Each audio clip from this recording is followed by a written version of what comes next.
Now it's time for Movies We Missed, our effort to revisit classic films through the eyes of people who just never got around to seeing them. This week, since 'tis the season, Frank Capra's 1946 classic, It's a Wonderful Life. George Bailey, the small-town banker and community pillar, faces a run on his building and loan. You're thinking of this place all wrong, as if I had the money back in a safe. The money's not here. Well, your money's in Joe's house. That's right next to yours. And in the Kennedy house, and Mrs. Maitland's house, and 100 others. George, played by Jimmy Stewart, contemplates suicide on Christmas Eve. Clarence's guardian angel shows him what the world might be like if George had never been born. Henry Travers as Clarence, Donna Reed as George's wife, Lionel Barrymore as mean old Mr. Potter. We're joined in the studio by NPR editors Natalie Winston and Jordana Hochman. Thanks for joining us. Thanks, Scott. Thanks, Scott. How did you miss it? It's the kind of thing when, I don't know if you have this experience, Natalie, but a movie comes on or a book is suggested and they say, oh, this was so wonderful, you have to read it. And just by that very suggestion, it means that I run away from it and don't read it or watch it. No one in my family has ever mentioned this movie to me, ever. You're kidding me. Yeah. And every time I saw it as a rerun on TBS, I just turned the channel. I did too when I would see that it was on because I assumed it would be bad.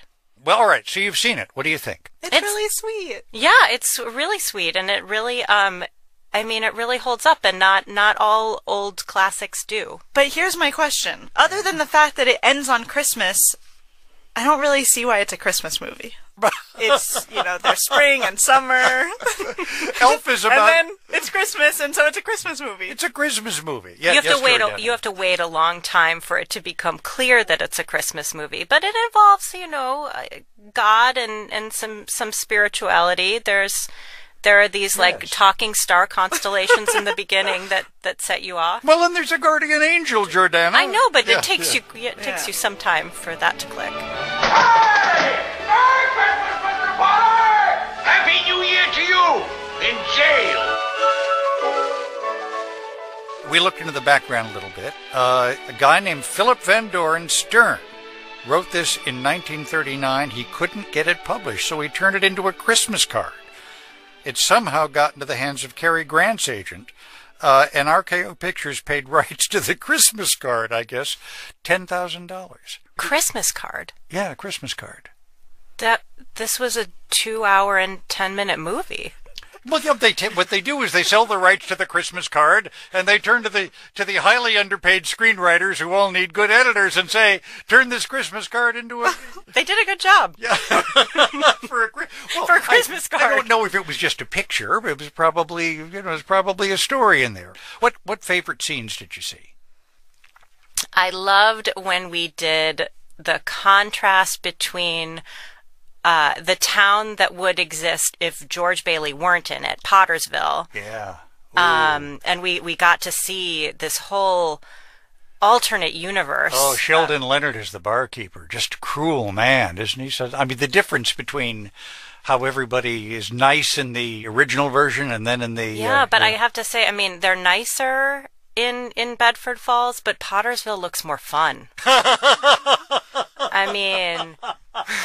Loud music. Nick's, they've got a piano player. They have, he runs down the street and there are bars and strip clubs and pawn shops, and then that seems like a more interesting place to be.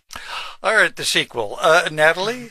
Well, I think the most painful scenes were every time that George thinks he's going to get a break and he's going to get to leave the family business, and then some other thing happens, like his brother gets to go to college, his brother gets married, and so is going to go work for the wife's father. He's going to go on his honeymoon, and then there's a run on the bank. Yeah, it's very sad, isn't it? Any favorite lines? This is a hard one, Scott, just because we haven't, having seen it once, yeah.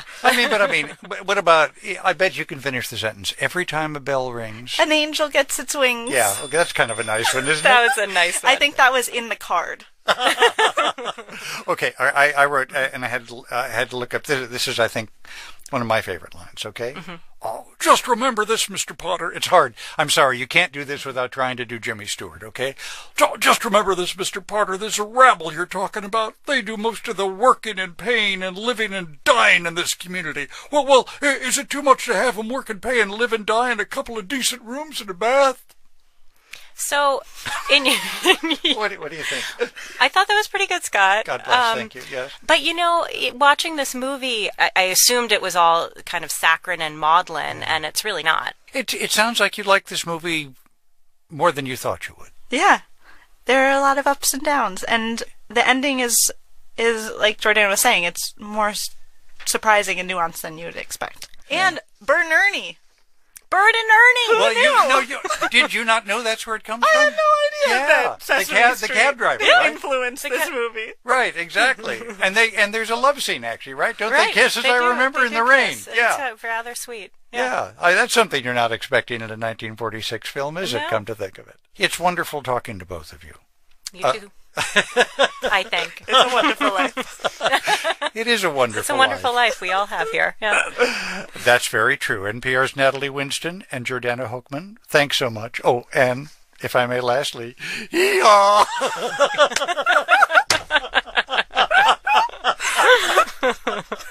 Thanks, Scott. Thank you. Thanks for watching. Please subscribe to channels.